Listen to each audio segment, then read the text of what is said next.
राजा की एक आदत थी। वह अक्सर रात को भेष बदलकर शहर में घूमने निकलते थे ताकि लोगों की हालत देख सकें।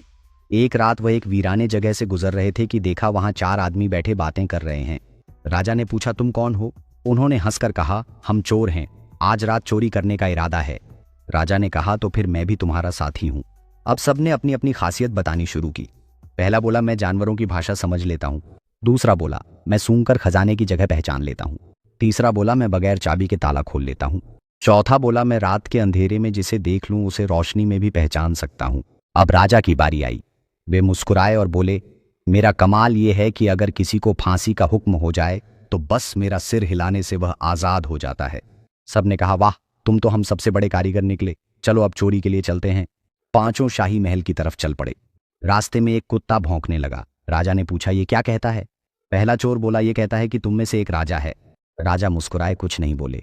महल पहुंचकर एक ने खजाना ढूंढ निकाला, दूसरे ने ताला खोल दिया और सबने माल समेट लिया। राजा ने चुपके से उन सबके नाम और पता याद कर लिया। सुबह जब महल में शोर मचा कि खजाना चोरी हो गया, राजा ने फौरन हुक्म दिया। चारों चोर गिरफ्तार कर लिए गए और जेल में डाल दिए गए।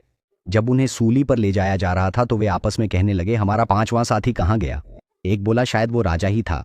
दूसरा बोला, अगर वह राजा था तो मैं उसे पहचान लूंगा। उन्होंने राजा से दरख्वास्त की कि एक बार हमें आपके सामने लाया जाए। जब उन्हें दरबार में लाया गया तो वह चोर जिसे पहचानने का हुनर था आगे बढ़ा और बोला, हुजूर, हमारे सब हुनर तो जाहिर हो गए, अब आप बताइए आपका सिर कब हिलाएं ताकि हम आज़ाद हो जाएं? राजा को हंसी आ गई। उन्होंने कहा, जब तुमने पहचान लिया कि तुम्हारा साथी राजा ही था तो अब तुम सब बेगुनाह हो।